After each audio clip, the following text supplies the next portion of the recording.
ಹದಿಹರೆಯದ ಬಾಲಕನಿಗೆ ಚಾಕುವಿನಿಂದ ಇರಿದು ಭೀಕರ ಹತ್ಯೆ, 3 ಬಂಧನ. ಕೋಡಾ ಪ್ರದೇಶದಲ್ಲಿ ಬಿಗಿ ಭದ್ರತೆ. ಉತ್ತರ ಪ್ರದೇಶದ ಗಾಜಿಯಾಬಾದ್ ಜಿಲ್ಲೆಯ ಕೋಡಾ ಪೊಲೀಸ್ ಠಾಣೆ ವ್ಯಾಪ್ತಿಯಲ್ಲಿ 17 ವರ್ಷದ ಸೂರ್ಯ ಎಂಬ ಬಾಲಕನನ್ನು ಚಾಕುವಿನಿಂದ ಇರಿದು ಕೊಲೆ ಮಾಡಲಾಗಿದೆ. ಮೇ 28ರಂದು ಮಧ್ಯಾಹ್ನ ನಡೆದ ಈ ದಾಳಿಯ ನಂತರ ಆಸ್ಪತ್ರೆಯಲ್ಲಿ ಚಿಕಿತ್ಸೆ ಪಡೆಯುತ್ತಿದ್ದ ಬಾಲಕ ಮೇ 29ರಂದು ಮೃತಪಟ್ಟಿದ್ದಾನೆ. ಬಾಲಕನನ್ನು ಆರೋಪಿಗಳು ಮೋಸದಿಂದ ಸ್ಥಳಕ್ಕೆ ಕರೆಸಿದ್ದರು ಮತ್ತು ಈ ಹಿಂದೆ ಇವರ ನಡುವೆ ಜಗಳ ನಡೆದಿತ್ತು ಎಂದು ಕುಟುಂಬ ಸದಸ್ಯರು ಆರೋಪಿಸಿದ್ದಾರೆ. ಬಾಲಕನ ತಾಯಿ ಮತ್ತು ಚಿಕ್ಕಮ್ಮನ ಆರೋಪದ ಪ್ರಕಾರ ಆರೋಪಿಗಳು ಬಾಲಕನನ್ನು ಈದ್ ಹಬ್ಬದಂದು ಬಲಿ ನೀಡುವ ಪ್ರಕ್ರಿಯೆಯನ್ನು ತೋರಿಸುವ ನೆಪದಲ್ಲಿ ಕರೆಸಿಕೊಂಡು ಹತ್ಯೆ ಮಾಡಿದ್ದಾರೆ. ಕುಟುಂಬದ ದೂರಿನ ಮೇರೆಗೆ ಪೊಲೀಸರು ಪ್ರಕರಣ ದಾಖಲಿಸಿಕೊಂಡಿದ್ದು, ಈವರೆಗೆ 3 ಆರೋಪಿಗಳನ್ನು ಬಂಧಿಸಲಾಗಿದ್ದು, ಇನ್ನಿಬ್ಬರನ್ನು ವಶಕ್ಕೆ ಪಡೆಯಲಾಗಿದೆ.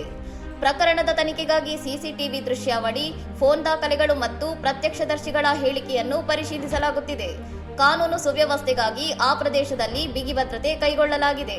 ಇನ್ನಷ್ಟು ಸುದ್ದಿಗಳಿಗಾಗಿ ನೋಡ್ತಾ ಇರಿ ಸೌರಂ ಟಿವಿ.